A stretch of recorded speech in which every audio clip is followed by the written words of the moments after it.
الحمد لله وحده والصلاة والسلام على من لا نبي بعده أما بعد فأعوذ بالله من الشيطان الرجيم بسم الله الرحمن الرحيم لينال الله لحومها ولا دماؤها ولكن يناله التقوى منكم صدق اللہ العظیم۔ بزرگان محترمہ، برادران عزیز، یہ عید الحجہ کا مہینہ بہت ہی مبارک مہینہ ہے۔ رمضان المبارک کے بعد یہ مہینہ بڑی فضیلتوں والا اور خصوصیتوں والا ہے۔ فضیلتیں خود قرآن میں مذکور ہے۔ اللہ نے قسم کھائی والفجر ولیال عشر، قسم ہے فجر کی اور 10 راتوں کی، اور اکثر مفسرین کے نزدیک 10 راتوں سے اسی مہینے کی ابتدائی 10 راتیں مراد ہیں۔ تو یہ بڑی فضیلت کی چیز ہے۔ اللہ تعالیٰ قسم کھا رہے، یہ جو 10 راتیں 10 دن ہے بہت ہی اہمیت کے حامل ہیں۔ ان دنوں میں، ان راتوں میں رمضان المبارک کی طرح سے عبادتوں کا ثواب بڑھا دیا جاتا ہے، عمل کا ثواب زیادہ دیا جاتا ہے، حتیٰ کہ ایک روزے کا ثواب ایک سال کے برابر دیا جاتا ہے۔ اگر کوئی خوش نصیب 9 روزے رکھے، اس کا جو ثواب ہوگا اس کا اندازہ مشکل ہے۔ ہاں، کم از کم ایک روزہ نمی ذی الحجہ کا تو ہر مسلمان کو رکھنا ہی چاہیے۔ نمی ذی الحجہ کا روزہ سنت یا مستحب ہے، اس کا اہتمام ہونا چاہیے۔ تو یہ فضیلتیں ہیں۔ خصوصیتیں کیا ہے؟ علماء لکھتے ہیں ایسے چند اعمال ہیں جو اسی مہینے میں کیے جاتے ہیں، اور کسی مہینے میں وہ اعمال نہ کیے جا سکتے ہیں، نہ ہی ان کو کرنا درست ہے۔ مثلا بیت اللہ کا حج ہے، وہ اسی مہینے میں ہو سکتا ہے۔ عمرہ سال بھر میں جب بھی موقع ہو ادا کیا جا سکتا ہے، لیکن حج صرف اسی مہینے میں ہوگا۔ اسی لیے ذو الحجہ یا ذی الحجہ کہتے ہیں، یہ حج والا مہینہ ہے۔ اب حج میں بہت سی عبادتیں ہیں جو اللہ نے، اللہ کے نبی نے مقرر کی ہے۔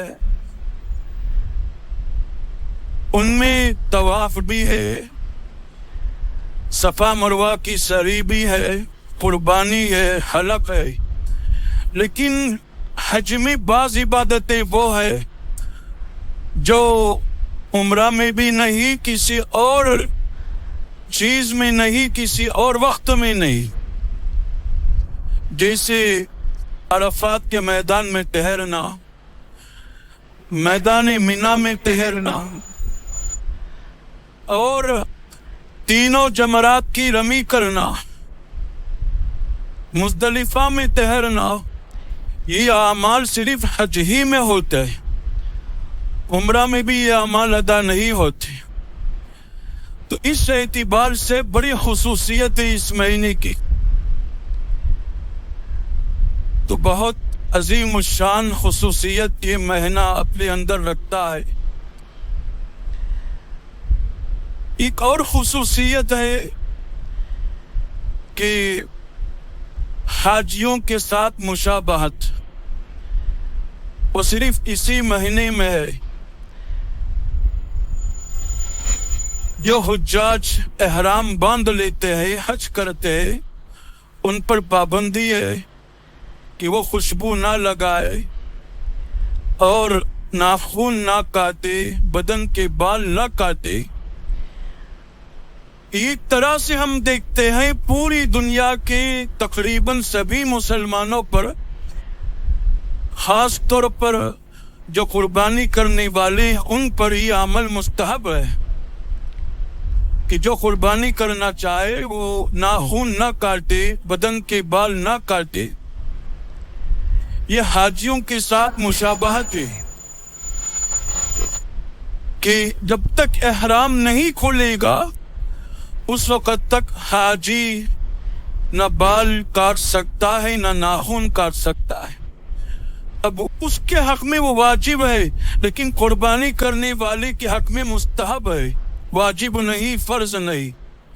اگر کوئی کاٹے تو گناہ نہیں، ہاں نہیں کاٹے گا خصوصاً قربانی کرنے والے ثواب ملے گا۔ یہ بہت اہم عمل ہے، مستحب۔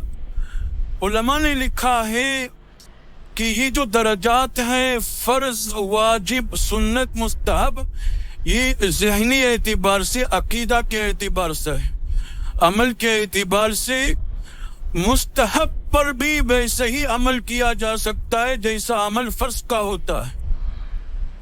ہاں یہ اور بات ہے کہ مستحب کو چھوڑ دے گا تو گناہ نہیں ہوگا، لیکن عمل میں تفریق نہ کرے، جیسا عمل فرض کا ہو رہا ہے اسی پابندی سے اگر کر رہا ہے تو بہت اچھی بات ہے۔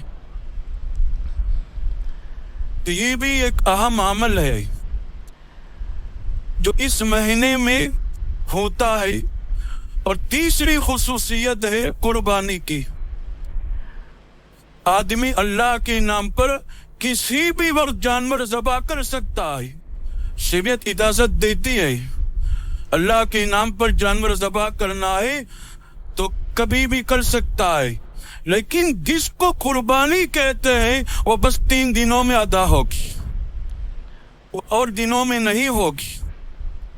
جیسے رمضان کا کوئی روزہ چھوٹ جائے تو سال بھر بھی اگر کوئی اس کی قضا رکھے تو اس ایک روزے کے برابر نہیں ہو سکتا، اگرچہ قضا ہو جائے گی لیکن ثواب کا جو درجہ ہے اس کو پا نہیں سکتا۔ ایسے ہی قربانی کا جو عمل ان 3 دنوں میں ہو رہا ہے، اس عمل کا مقابل کوئی اور عمل نہیں ہوگا۔ اسی وجہ سے حدیث پاک میں ترمذی شریف میں اللہ کے پیغمبر صلی اللہ علیہ وسلم نے فرمایا، ما عمل ابن آدم من عمل یوم النحر احب الی اللہ من احراق الدم۔ کسی ابن آدم نے، کسی انسان نے یوم النحر کو، 10ویں ذی الحجہ کو خون بہانے سے زیادہ پسندیدہ عمل نہیں کیا۔